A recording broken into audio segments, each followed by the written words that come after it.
Je m'appelle Anaïs Ursulé. Je vais vous parler premièrement de mon parcours scolaire. Alors, j'ai passé mon baccalauréat scientifique au lycée Victor Schellcher en Martinique. Ensuite, j'ai intégré une classe préparatoire aux écoles de commerce à Paris. Puis, j'ai été reçue à l'école supérieure de commerce de Bordeaux où j'ai réalisé un master en supply chain ou achat et logistique.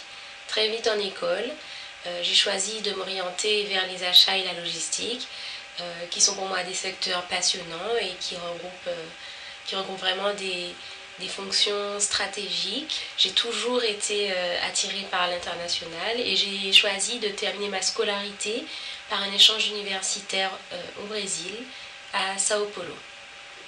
Alors mon tout premier stage en école de commerce, je l'ai effectué à Trinidad et Tobago en logistique.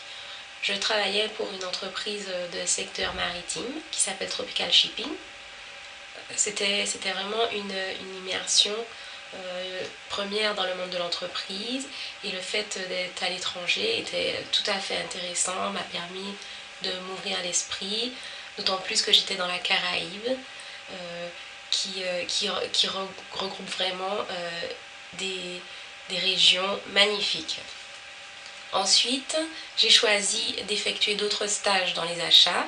Alors, j'ai travaillé dans plusieurs secteurs. L'aéronautique, j'étais à l'SR System. Puis, j'ai choisi de m'orienter dans le secteur du textile, où je travaille encore actuellement. Donc, j'ai été acheteuse pour une marque de vêtements durant un stage de 6 mois. Maintenant, j'ai 3 ans d'expérience professionnelle dans le textile, où j'ai occupé des fonctions de gestionnaire de stock.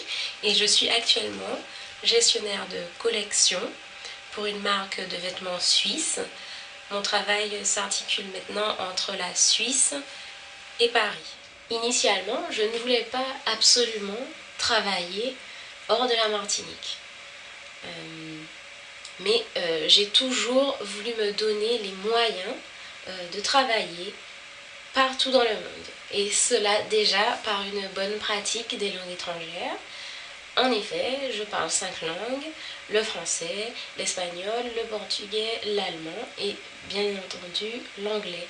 Je tiens à insister sur la bonne pratique de l'anglais, qui est vraiment un atout non négligeable. Travailler à l'étranger est vraiment un plus pour moi parce que je m'enrichis de l'expérience des autres. Actuellement, je passe une partie de mon temps de travail en Suisse allemande et je côtoie différentes nationalités, différentes cultures, et je découvre de nouvelles manières de travailler. Je suis consciente que l'offre d'emploi en Martinique est bien inférieure à la demande, donc parfois, afin de chercher de nouvelles opportunités de carrière, on se rend compte qu'il est souvent préférable de s'expatrier. Bien sûr, il y a des avantages et des inconvénients, comme l'éloignement familial, le doux climat de nos îles qui fait défaut ici.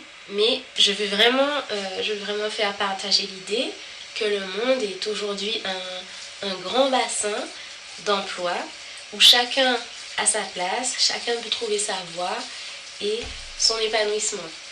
Il ne me semble pas qu'il soit plus difficile pour un Martiniquais que pour un autre de travailler à l'étranger.